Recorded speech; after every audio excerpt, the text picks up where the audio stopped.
Welcome back to the Running Wine Mom podcast. I'm your host, Samantha Slinsky, aka the Running Wine Mom. Today, we have a treat for all the thriller enthusiasts out there. We're diving deep into the world of suspense, mystery, and psychological thrillers with a brilliant author who's been making waves in the literary scene. She's the New York Times, USA Today, and internationally best-selling author of not one, but two gripping novels that have left readers on the edge of their seats. Her debut novel, A Flicker in the Dark, was a finalist for numerous awards, and her latest release, All the Dangerous Things, has been earning accolades and praises from critics and readers alike. But that's not all. Our guest today has another book, Only If You're Lucky, set to release in January, and we can't wait to get a sneak peek into what promises to be another page turner.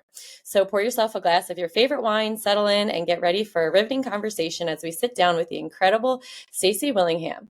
We explore her writing process, the dark and complex worlds she creates, and the secrets behind crafting mind-bending thrillers that keeps us up all night. Welcome, Stacy. Thank you so much for having me. I am so excited. As I was just saying, I loved both of your books. Got through them so quickly. So I'm so excited to talk about them and your upcoming book as well. But before we get into that, to start each episode, we have our wine, and win of the week segment. This is where we share our favorite bottle of wine about something that's been bothering us and celebrate our recent victories. So grab a glass, take a deep breath, and let's get started. What is your wine, WINE, of the week? All right, I'm going to say my wine of the week is a new Cabernet that I tried last weekend called Postmark in Paso Robles, California. It's the first time I've ever had it, but it was fantastic, and I drank like almost the whole bottle by myself. So, then that's a good one. Yeah. And what's your WHINE of the week? So I'm going to say my WHINE wine and my win of the week are kind of the same thing, but my wine turned into a win, which is great. So I'm currently writing my fourth book, and I have been slogging through writer's block lately. And it's not so much writer's block as like I just can't. I've had a really hard time getting around this one bump in the story, and I finally got over the bump today. So that's awesome. Thank you. So I'm going to say my wine of the week has been writer's block with this fourth book, but my win of the week is finally getting over the writer's block today. Well, I am excited. I'm excited to hear that you have a fourth book. That's awesome. I do. Yes, I do. And so I always like to ask my guests, what is one struggle you've overcome leading to where you are now? And what is one thing that you're most proud of in life? Oh, man. So one struggle I would say is I know you've talked to a lot of authors on your podcast, and you've probably heard this over and over again, but the world of publishing and getting published is really a tough battle, and it's filled with a lot of rejection, a lot of self-doubt. And, A Flicker in the Dark, my debut has been really, more successful than my wildest dreams, but it took about 7 years to get there. And, wow.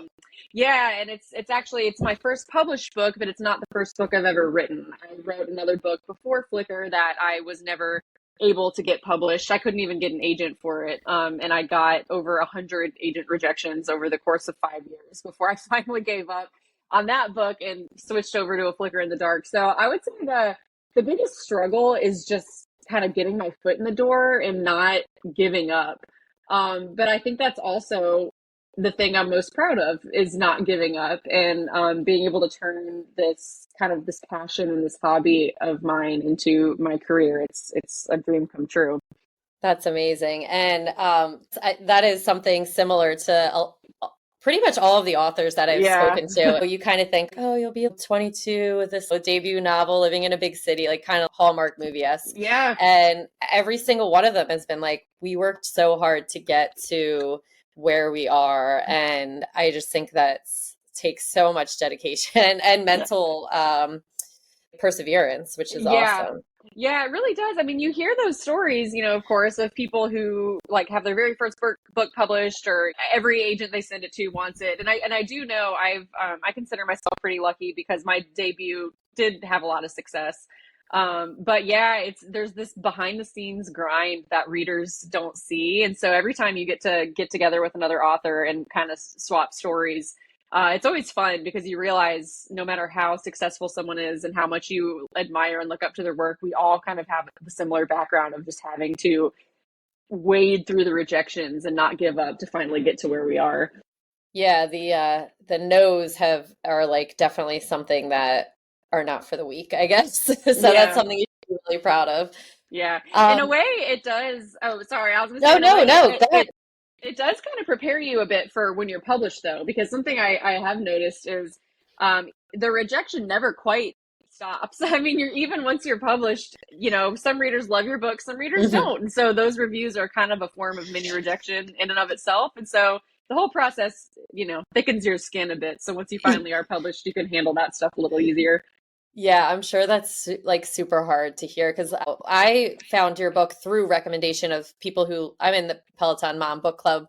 And then Yeah. I also just joined another one about I think psychological thrillers because I love that genre. And Yeah. well, that's how I get all my books. It's mostly all positive, which is good. But Hmm. then, you do always think of all the books that people recommend. There's always someone in there that like, oh, that Yeah. wasn't for me. Like, just keep scrolling, Yeah, yeah, but books are subjective, which is part of the reason Yeah, why it's so hard to get published in the first place, because you have to right. find that one agent who and that one editor who loves it, and yeah, it's an art form. No one's ever gonna love everything they come Right. across. All right. So this is the running wine mom. I like to start Mhm. with a little fitness. What is your favorite way to stay active? So it's funny you just mentioned the Peloton Moms Book Club. I used to be an avid Orange Theory girl, and I do love Orange Theory. I'd miss it sometimes, but I think I found a couple of years ago once I started working from home and being self-employed that I needed to do something different every day just to kind of break up the monotony of working out. And I found that doing something different is what I need to do. So I have a Peloton. I do a Peloton a couple times a week. I play tennis. I do yoga and hot Pilates. I jog. So as long as I'm doing something every day, that I usually feel good, and I try not to do the same thing 2 days in a row. Yeah, I've never done Orange Theory. I've done like so many Orange Theory-esque type Hmm. things, but I don't think I've ever done an Orange Theory class, but I know people like love them so much. Yeah, Uh, they're fun. They're intense, but yeah. they're fun.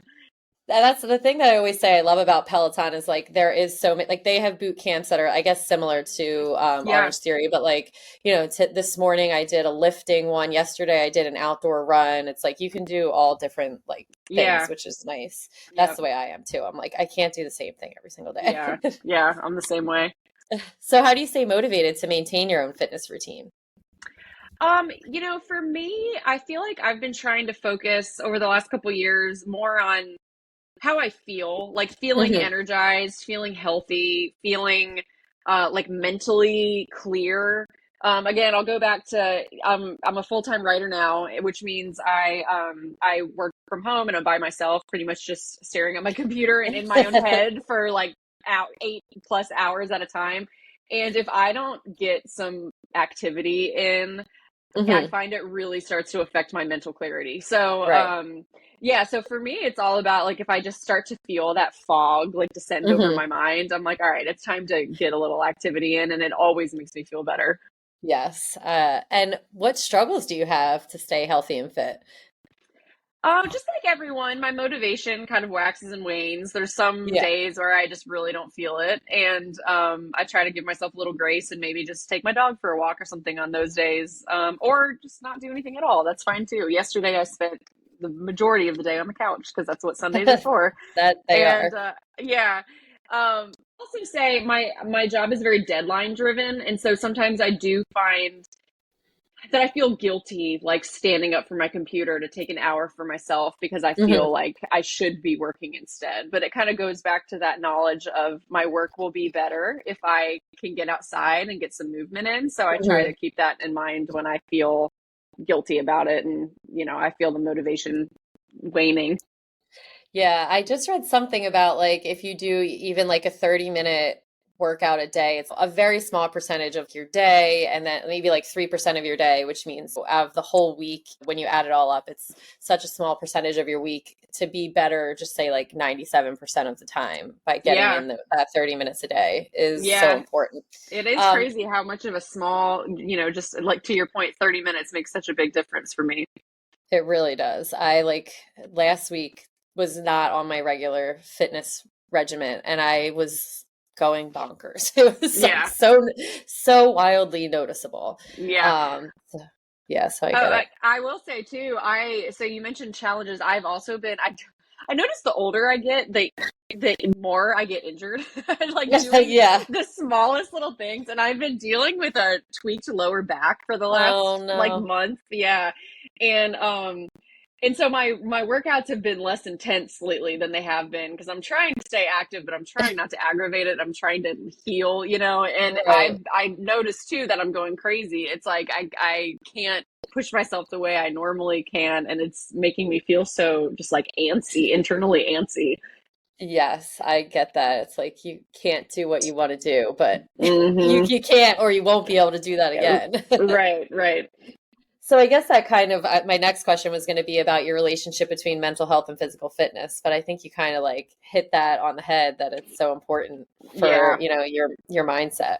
Mm-hmm. All right, let's get into some personal stuff and about your book. So I just Okay. saw on your Instagram you were just inducted into the University of Georgia's 40 Under 40. Yes. Congrats. How Thank did you. that make you feel? That's such a great achievement.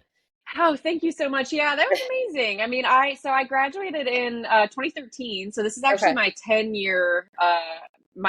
10-year anniversary, I guess, of graduating from college. And yeah, it was pretty surreal, to be honest, to be back there. On the one hand, it doesn't feel like I've been out of college for 10 years, but on the other Yeah. hand, in a lot of ways, it does. Yeah. Being back on campus and seeing how much it's changed. But yeah, it was amazing. I mean, a lot of really wonderful things happened to me at UGA, and well, I'm sure we'll get into this later. But my third book that's coming out in January is a college campus thriller.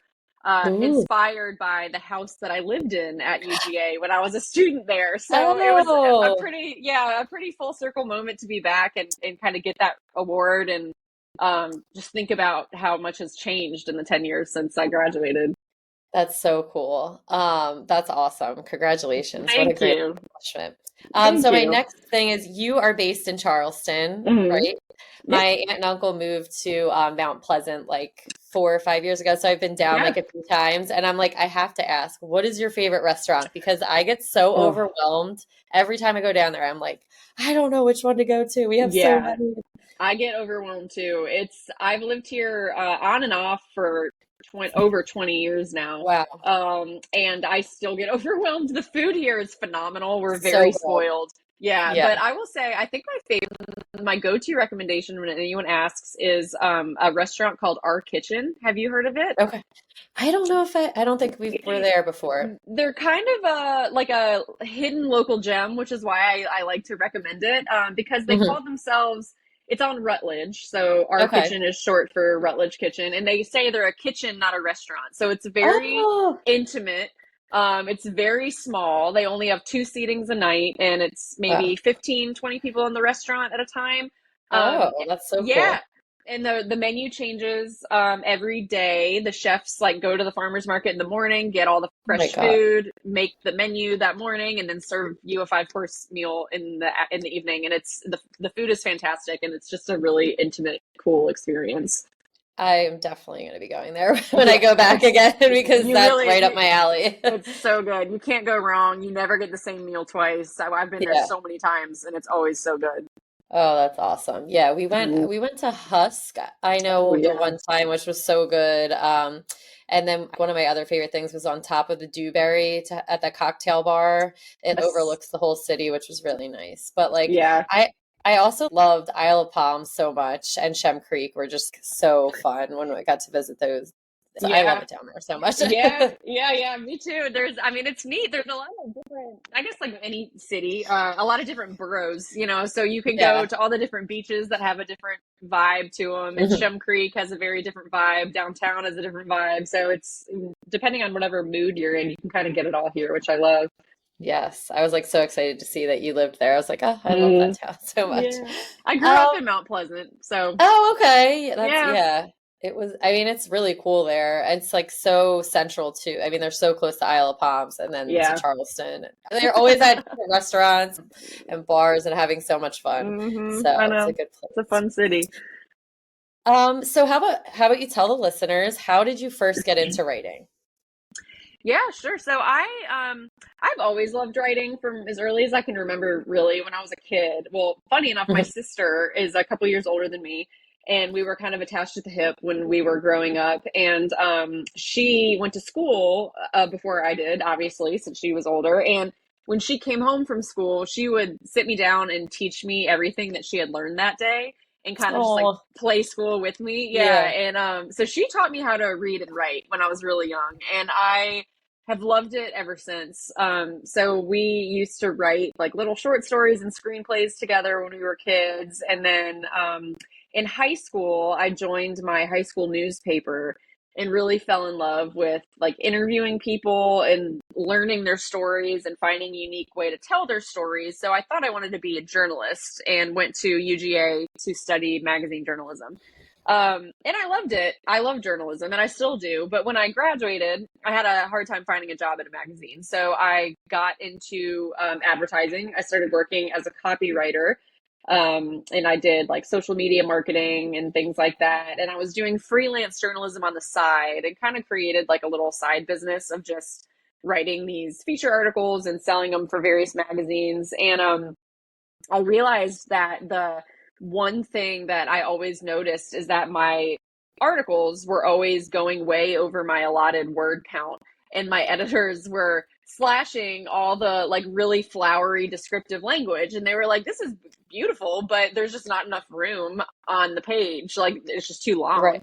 And so I started thinking that maybe creative writing was what I wanted to do and not just hard journalism. I loved writing long form articles, like really, really long descriptive articles. So one day, I think I was 22 maybe when I um, sat down and decided to start writing a book just to see if I would enjoy it. And I had no idea what I was doing, but I found that I loved it. And I would come home from work every day and work on it in my bedroom in my apartment. And I didn't tell a soul what I was doing, didn't tell my roommate, didn't tell anyone. I was just like so self-conscious about it. And eventually I just realized I really loved it and I wanted to learn more. So I went to grad school and I kept my job in Atlanta. So I went to grad school at night. I did night classes and weekend classes and online classes. And my idea was that I would turn in that book that I was started writing as my thesis. So I would have 3 years to get it done, and I would have a whole team of thesis advisors to, read it and critique it and tell me what to do next. And yeah, and I did that. So I wrote that book in 3 years, and my thesis advisors loved it, and they said, I think you have a good shot at getting this published. But like I had told you previously, I then spent several years getting rejected by 100 agents, and that book never did get published. But it was my practice novel, which eventually led to the idea of A Flicker in the Dark. So that's how I got my start. So was that book a psychological thriller as well, or was it Yes. totally Yeah. okay? Yeah. Awesome. It was very different than the books that I've had published in terms of the how it was written and the setting and stuff like that. But yeah, it was a psychological thriller. Yeah. And that was kind of going to be like what my next question is, like what draws you to that thriller genre and like those themes? Yeah, I've always loved both scary stories and psychology, and I feel like thrillers combine those perfectly. Hmm. I took an abnormal psychology class when I was in college, and I find just the whole concept of like nature versus nurture and decision making and the concept of like psychopaths and sociopaths and Hmm. why people act in the ways they do. I've always been interested in that. And so I like to combine that element with just kind of like something creepy that keeps people on the edges of their seats. I was, I mentioned growing up loving reading and writing, but I was also raised on I watched a lot of like Columbo and Alfred Hitchcock and The Twilight Zone Mm. with my parents when I grew up. So I think that's just kind of been baked into me from an early age. So I just saw something and it was a meme of did you ever watch Harriet the Spy when you were Oh younger? yeah. Oh And yeah. it was like if you don't know who this is and you say you're into true crime, like you don't even know or something. And I was cracking up. So I'm like, oh my gosh, that's, that's probably where it started. My love for it was with Harriet the Spy or, Yeah, I remember even having, when I was a kid, a notebook like her. And do you mhm. remember the way she used to label the corners? And I did the Yeah. exact same thing, and I would write down my observations. So it probably did start with that. And also in your books, you have strong, complex female characters. How do you approach creating them, especially, in the female protagonist sense? So I hope my books always have a propulsive plot and twist endings and stuff like that. But for me, I find my books are mostly character driven. Hmm. And I think the reason for that is because, for me at least, in my personal opinion, the thing that makes a book really propulsive and something that sucks me in, and a book that makes me care, is a protagonist that feels human and real. And so I Hmm. try to first start with my characters. A Flicker in the Dark, All the Dangerous Things, and Only If You're Lucky always kind of started with this big idea in this character at the center. And before I even get started, I try to put myself in that main character's shoes and flesh them out completely, which means I give them a family, I give them a backstory, which usually involves some kind of childhood trauma that they're trying Yeah. to work out. They have goals and motivations and flaws and everything that a real person has. And then I try to just keep that in mind the whole time I'm writing. So everything that they do, everything that they say is always tied into what that key motivation is, what they went through when they were younger, what they're trying to accomplish at the root of the story. And in terms of making them female, I think just that old adage, right? Which I'm a female 30 something. So thus far, all my main characters have been female 30 somethings, except for my third book features a bunch of teenagers, which is a little different. But Okay. it's just easier to kind of inject your own personal Yeah. Right what you know. feelings, and Yeah. exactly, you're right what you know. So That's awesome. And then also, you do always try to have twisty plots. How do you go about figuring those? Do you know that from the beginning, or do you kind of along the way there? yeah, a little bit of both. So I'm definitely a pantser, which you've talked to enough authors by now. I'm sure you know the difference between plotters and pantsers, but I'm not a big outliner. I don't plot. I've tried to do that before, and it just never really worked out for me. But I have a big idea. Well, I kind of call my big idea. So for example, A Flicker in the Dark, the big idea was, what would it be like to be the daughter of a serial killer, and what would you do if his crimes started happening again? For All the Dangerous Things, it was, what would it be like to be trapped inside the mind of a sleep deprived mother who was desperately searching for her missing son? It's kind of just like something I can sum up in a sentence. But what makes me interested enough in that big idea to spend the next couple years of my life on it is the twist. And so as soon as that big idea, I have my big idea, I have my main protagonist, I've been thinking about them for months. I'm learning who they are and who's in their life and what their family looks like. And eventually I come up with the twist. And if the twist is really good and satisfying and lends itself to like the themes that I want to explore, that's what makes me decide to sit down and actually write the book. But everything in the middle, I don't know. I have no idea what's going to happen. So it's kind of this like terrifying moment of sitting down and staring at an empty Word doc and being like, okay, I'm on word one and I know Yeah. what's going to happen on word 100,000, but like what's going to happen in the What's middle? yeah. And then the process is just kind of figuring out all the twists and turns that get me to the ultimate one. Yeah. I feel like if I were a writer, that's how I would probably have to do it. I feel like I'd get too confused with all the plots. Like, give me the beginning, give me the end, and then I could fill Yeah. everything else in. Yeah, so many other writers, I'm just always in awe of hearing their the way they outline and the way they Mhm. plot. But for me, I come up with all the details and the micro twists, if you will, as I go. I Mhm. find I just kind of write without direction, and then eventually a character will say something or do something, or something in the setting will stand out to me, and then I'll realize it's significant, and then that'll lead to another little subplot or something like that. Mhm. And I've never been able to sit down and outline that. I always have to write it for it to reveal itself to me.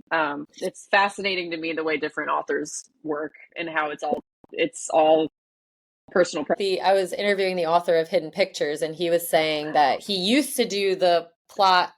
He used to do the plots, and he's like, then he started the beginning and the end, and he's like, I could have saved myself 7 years, like if I would have just done that from the beginning. Yeah. Oh, I love Hidden Pictures. That book's fantastic. But yeah, I do find when I try to meticulously outline, I just am, it drives me nuts. And then when I sit down to start writing, the book vastly changes from the outline anyway. So then I'm like, well, that was a waste of time. That was a waste of time. Yeah. Yeah.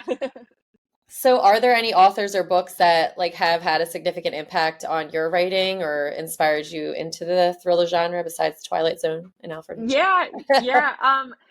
Gosh, so many different authors have inspired me, but I'll say the main ones that come to mind are, in high school, I read Truman Capote's In Cold Blood.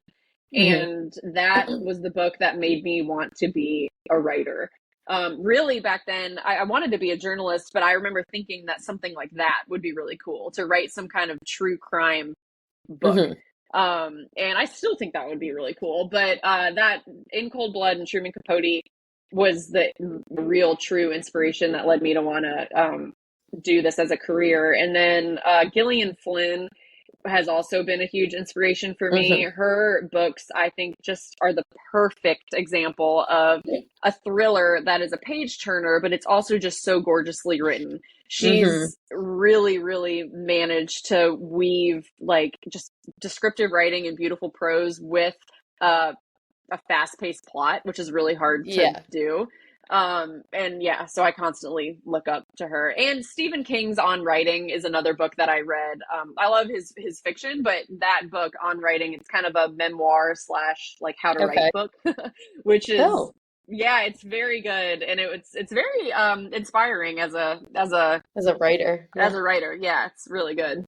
That's awesome. They're all great. All right, so let's get into A Flicker in the Dark. First of all, how did it feel to have your debut novel receive so many awards and the recognition that it got? I mean, it was great, of course. It was fantastic. I feel like authors always kind of joke that you have to have like at least some sort of like delusional hope in yourself in order to keep writing for so many years without any payoff. Like you have to be a little delusional and hope that what you're writing is actually any good with zero external evidence. So I was hoping that it was good, and I felt like it was good, and I was like I think this could get published, but I didn't even let myself. My wildest dreams didn't even go to where what has actually happened with it. So it's it's incredible, and I can't even believe it sometimes. Amazing. Oh yeah, that has to just be like such a high. That's awesome. Yeah. So this book, it explores the long-lasting impact of a traumatic event on the main character, Chloe. Can you share? You shared a little bit earlier about the psychological aspects of it, but why specifically like the psychological aftermath of a crime? Yeah, so I'm always interested in well, I guess I can talk a little bit about the inspiration behind A Flicker in the Dark, if that'll help. I watched a documentary one time about serial killers because I've always been interested in true crime and in psychology and the psychology of crime.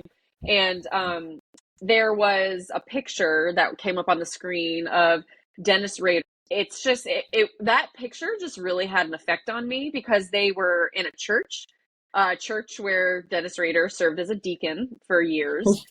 And, it's the most intimate moment of this woman's life, having her dad walk her down the aisle at her wedding. And at that point in time, he had brutally tortured and murdered several people, and nobody knew, including her. And, at the time, I was planning my own wedding, so it kind of had me thinking about that really special, intimate moment with your dad and what it would be like if you found out that your dad was not who you thought he was. And if you looked back on a seemingly happy childhood and realized it was all a cover-up or a lie. And then I wanted to know, what would your future look like then if you had to grapple with that? How that would affect your whole life. It would affect your ability to form relationships, your ability to trust anyone and trust yourself. It would affect what kind of job you went into, who you would ultimately marry. I mean, just so many, it would affect everything, whether or not you wanted it to. So that picture was kind of the spark for A Flicker in the Dark. And then I just wanted to get into the mind of that point of view, the daughter of a serial killer, and see how that childhood trauma would follow her around everywhere she went. And do you think that contributed to her becoming a psychologist? Yeah, so it did. In my mind, I wanted her to be, you mentioned there's a kind of a lot of strong female protagonists in my book, Hmm. and I wanted her to be strong. I wanted her to be smart. I didn't want her to be like this damsel in distress. But Hmm. also, that is such a major trauma to go through. It would take a lot of time to be okay after that, and I don't know if you would ever fully be Hmm. okay after that. I mean, I could be wrong. I've obviously never gone through something quite that traumatic before. But I thought it would be really neat, this idea of, this little girl who went through something really traumatic and people tried to fix her. She went to therapists, she went to psychiatrists and psychologists, and nobody was kind of able to fix her. So she kind of just threw the book at it and tried to fix Hmm. herself. She learned everything she could about trauma and grief, and went at it from like an intellectual standpoint. But I think there's a line in the book itself, like, you can't really throw a textbook at trauma. It Hmm. doesn't really work that way. But it's funny, I talked to a lot of therapists and mental health professionals in doing research for the book, and a lot of them said that they went into that profession because they went through something traumatic. So I think that's kind of a somewhat common situation. Yeah, that's what I was gonna say. Like, I feel like in with psychologists and psychiatrists and even social workers, I feel like a lot of Hmm. people do that because of something that affected them earlier. In the same realm of that, did you feel like it was important that she didn't take her own advice all the time? Yeah, I did. I mean, I guess there's two things about that I find interesting. One is that I find that there's certain people in life, like doctors or therapists or lawyers, like people who we as citizens of society look at and trust and assume know, kind of have their shit together, and Yeah, no, yeah.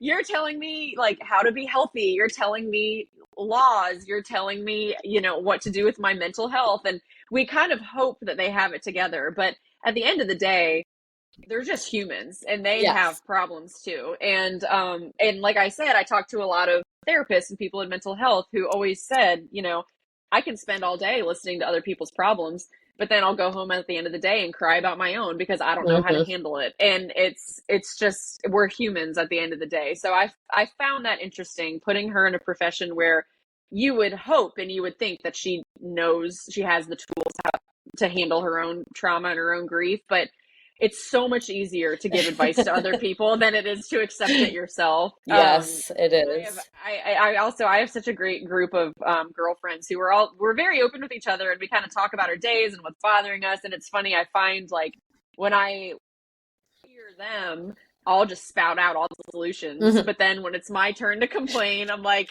none of that's applicable, Yeah, So yeah. You guys don't it's know what you're talking about. exactly. So I think that's just kind of a common practice to Yeah. not be able to take your own advice, or maybe not think or act rationally when something big is happening to you. Yes, I totally agree with that. So just a random thing for the Flicker in the Dark. I loved that there was lightning bugs or fireflies, as some people call it. Hmm. I know this is probably dumb, but I didn't know if it was just like regionalized to the Philadelphia area where I am, or like because Yeah. I feel like some you don't see them everywhere. But anyway, was there any reference to the name of the book with the lightning bugs? Yeah. Like, was there any reference to that? So Or funny enough, the lightning bugs and that like symbolism came first, and then the title came Mhm. later. So Mm. the book had originally, the working title for A Flicker in the Dark was The Shadows, which was always just a working title. But my publishers found a fun way to kind of incorporate it into the tagline. After we changed the title, they made it Some Shadows Never Disappear, which was kind of fun. Okay.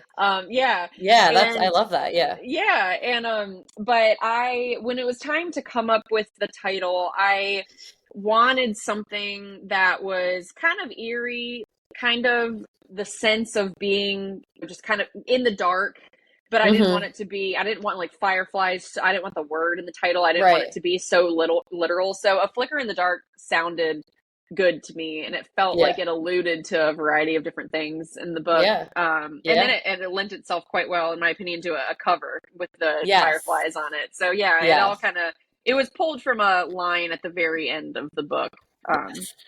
So Yeah. yeah, the book came first, and then the title next. Okay, yeah, that was what I was gonna say. Did you know, like when you were planning, your stuff, did you have the name first and then, the lightning bugs second? Yeah. Yeah. There's always, I have a working title when I write, but so far I'm 0 for 3. So Oh, my all right. titles always change before the book's published. Well, let's get into All the Dangerous Things. What was the Yeah. original name of that book? The original title for All the Dangerous Things was Hush Little Baby.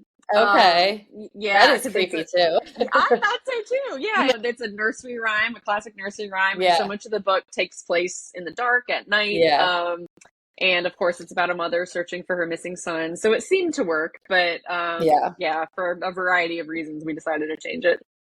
Yeah. So what made you decide, to explore that emotional and psychological aspect of the situation of a mother who is not only she's sleep deprived and has Mm-hmm. insomnia as well at being a new mother. Yeah. That's terrifying. I know. As a mom of 2 kids, it's like so. I know. Yeah. So there were a few things that kind of were happening simultaneously in my life that led to the idea for All the Dangerous Things. The first, I'll say, I got a 2-book deal with the Flicker in the Dark, so I was on the hook to write a second book, and I had no idea what the second book was going to be. So I was like, okay, I got to figure this out. Yeah. And I was 2019, and I read an article. I just kind of happened to stumble across it in the Washington Post, that followed around a man at a true crime conference. And Okay. he was not there as an attendee. He was there because his sister had been murdered in a string of unsolved murders in the 80s. And he had essentially dedicated the last 30 plus years of his life trying to figure out what happened to her. And he would travel around to these true crime conferences and get up on stage. And on the one hand, he knew that what he was doing would help, because every time he put himself out there, every time he went on Dateline, every time he went on a podcast, there would be an influx of leads and interest. And we've all seen, cold cases be solved by these amateur detectives and the interest in true crime.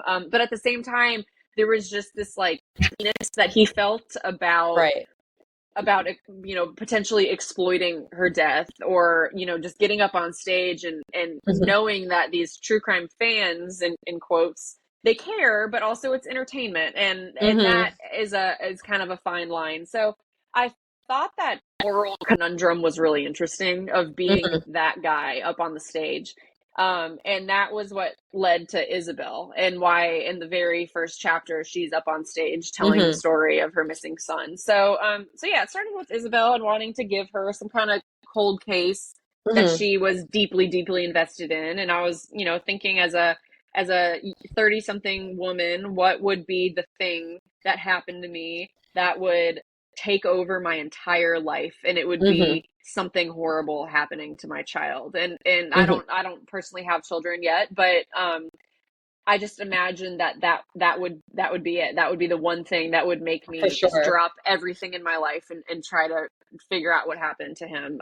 Even, if it caused my relationship to crumble, if it caused my career to crumble, like that's just the thing I would focus all my time on. So yeah, so that was that piece. And then the sleep deprivation piece was kind of another interesting thing that happened simultaneously. On the one hand, I thought that sleep deprivation kind of went well with the new mom storyline, because Isabel knows what it's like to be sleep deprived and up in the middle of the night with her baby.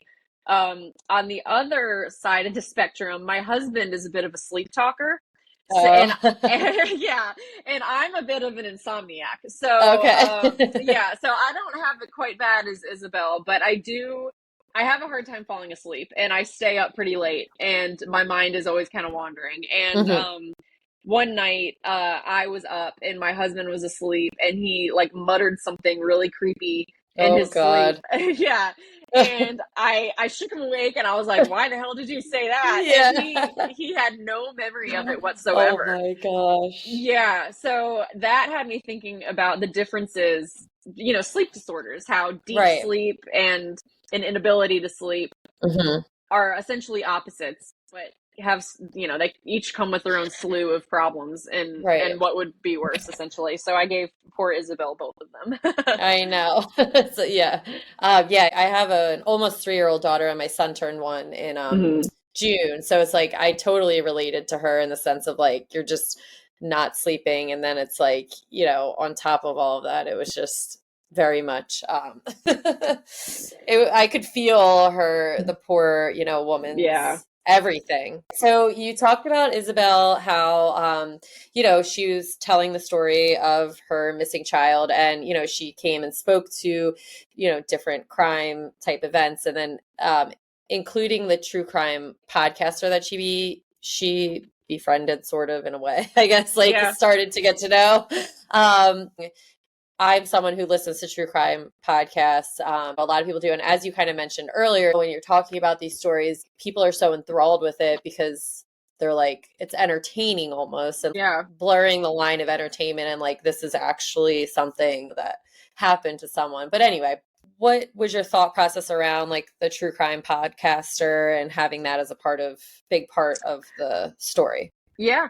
On the one hand, part of it had to do with, like you just talked about, I listen to the podcast, I watch true crime documentaries, I read the books, and it's sort of my own like moral grappling. Like I put him in there, put Waylon and the podcast in there sort of as a way to help me sort through my thoughts of why do I enjoy listening to this stuff? Like, Yeah. is it exploitative? Is it okay? And I think there's certainly a way to be a true crime consumer, a way to do it that's that's ethical and that's helpful and that Yeah. doesn't tip over into the line of being exploitative. But also, it was interesting to me the thought of Isabel kind of forcing herself to get up on this stage over and over again and in this very fake and detached way, rehearsed, scripted, this rehearsed and scripted way, telling her story in front of a sea of people.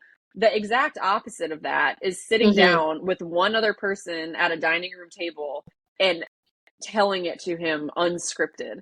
And she was really drawn to that. Isabel didn't want to keep getting up on the stage and subjecting herself to that. And Waylon, in the appearance of him and his pod, way more people than any individual auditorium could, but in a way that felt more intimate and casual and not quite as performative. Yeah. So I thought that was interesting because something about a podcast, it's like you and I are just sitting here having a conversation, Right. but all kinds of people are going to be listening to it. Yeah. And, in a way, it's easier to do something like this than it is get up on a stage. Yeah. And then you can keep listening, if in 10 years from now, if someone wants to hear the story of anyone, it's there. Yeah. It lives forever.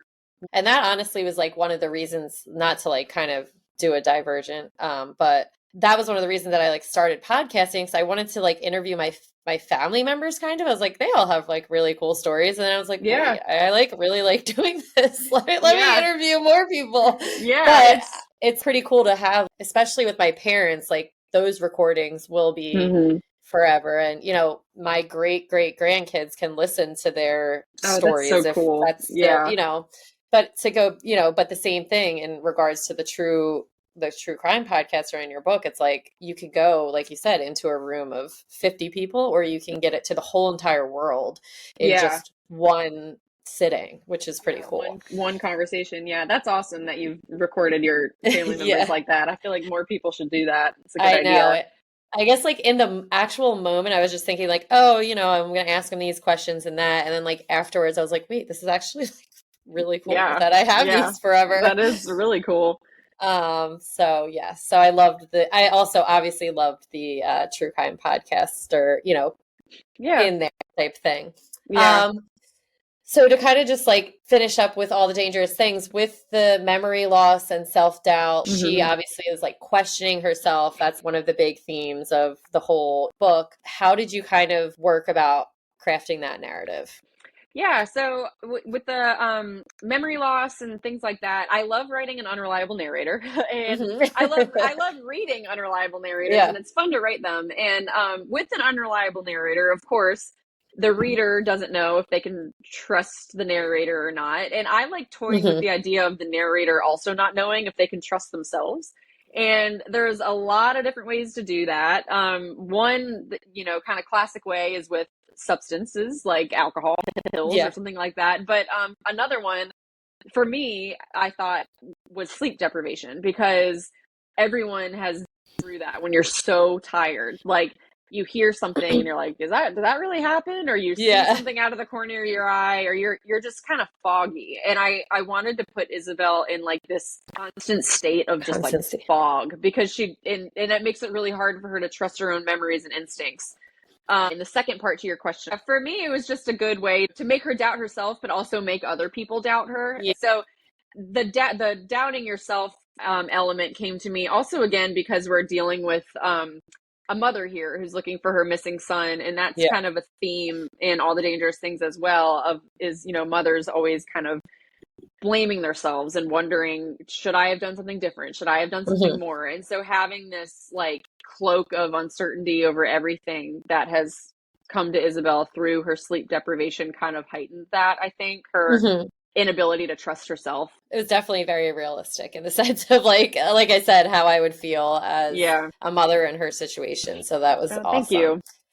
So let's get into your Only If You're Lucky book. Okay, so that's set to release in January, right? Yep, January 16th.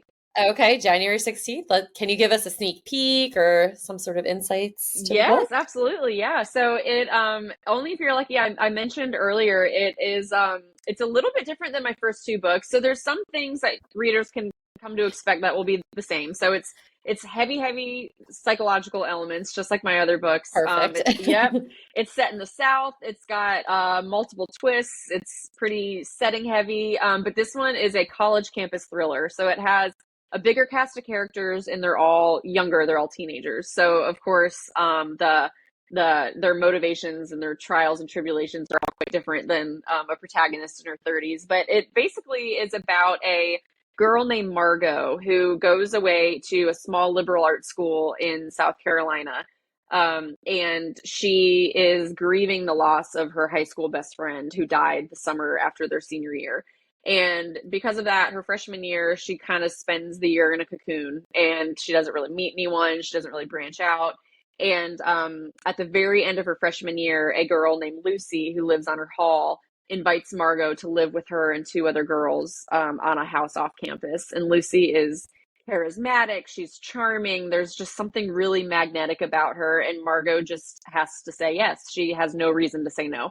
So she moves into this house, and her and the other three girls become kind of instant best friends. And it's everything she ever wanted when she thought about going away to college. And the girls live in a house owned by and adjacent to a fraternity house. And so the fraternity boys are their landlords.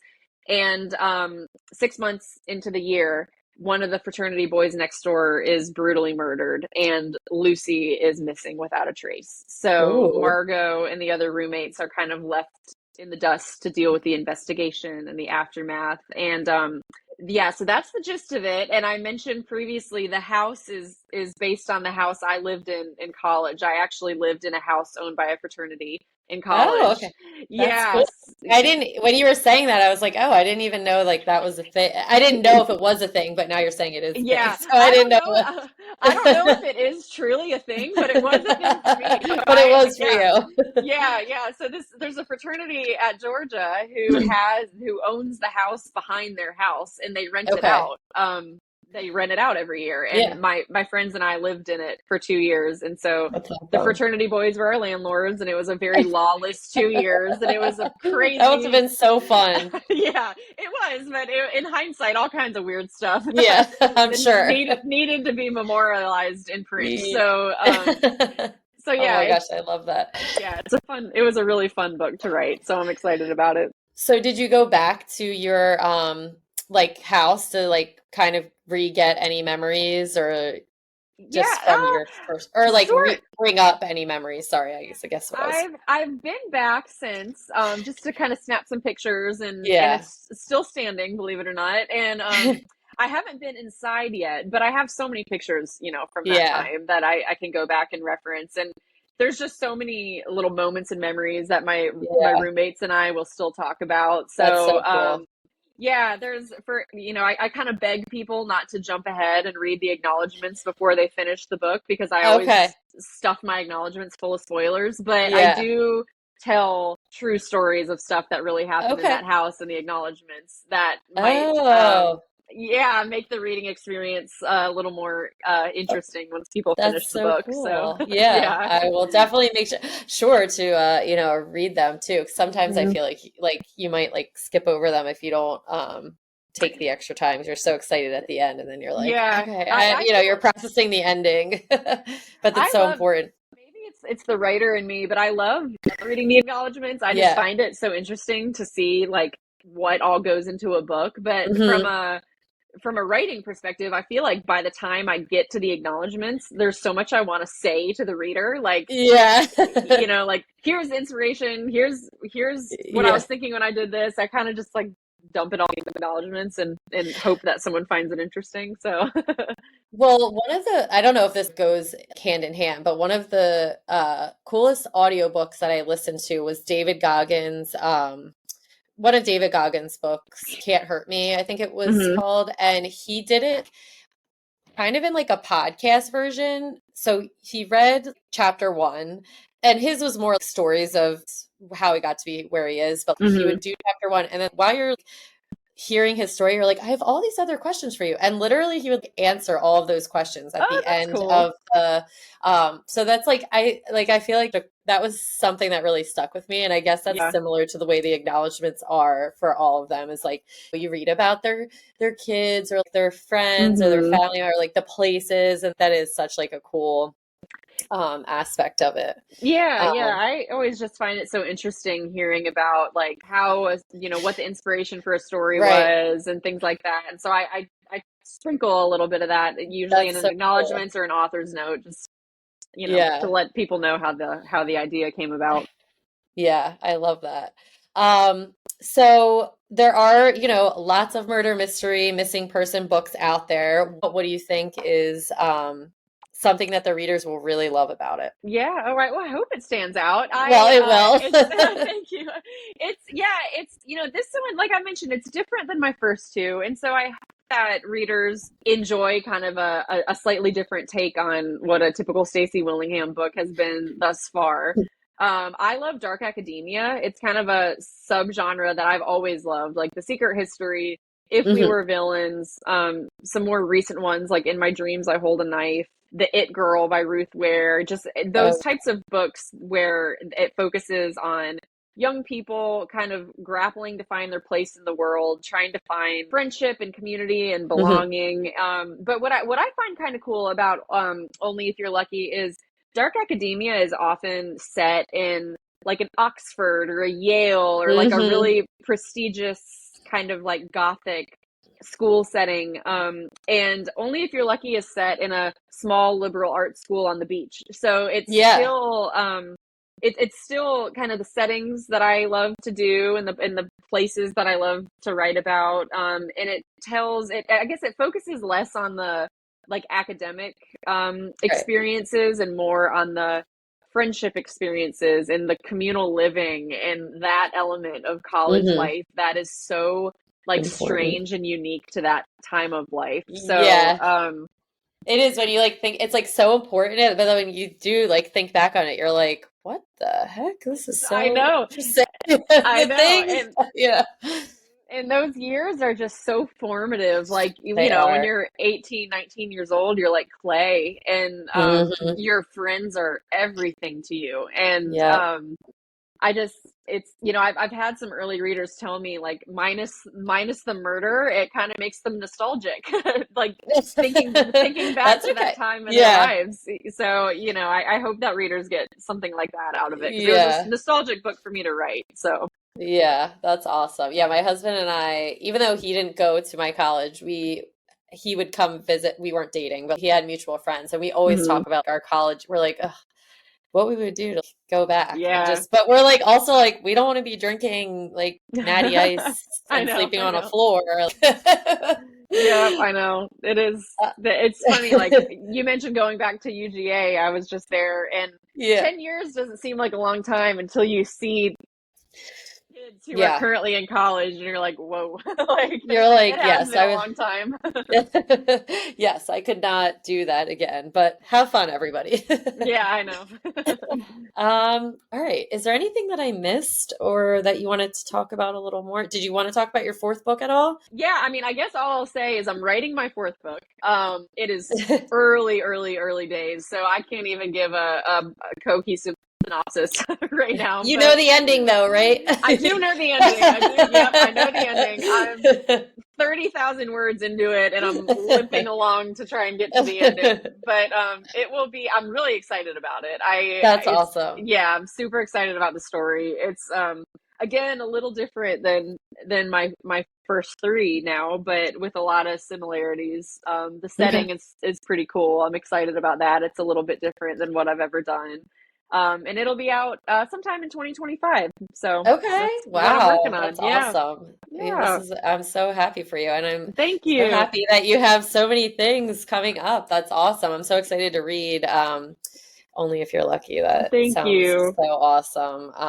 All right. Well, I guess that's going to bring us to the end of another episode of The Running Wine Mom. We hope you've enjoyed this deep dive into Stacy's novels, her writing process, and the incredible journey in the literary world. A huge thank you to Stacy for joining us today and sharing her insights, creativity, and passion for crafting stories and keeping us guessing until the very last page. Before we wrap up, don't forget to follow Stacy at Stacy Willingham on Instagram. I'll link it in the show notes, and be sure to grab a copy of her latest book, All the Dangerous Things, available now, and mark your calendars for the release of Only If You're Lucky, coming soon in January. I'll also link all that stuff too. As always, if you enjoyed this episode, please consider subscribing, leave a review, and sharing it. You can also follow me on Instagram at @therunningwinemom_. Well, thank you, Stacy. This was so awesome. Yeah, thank you so much for having me. I appreciate it so much. Yes, like I said, I like fangirled over your book. So like Thank you. this is truly the best thing about me starting this, like with two little toddlers. This is my creative outlet.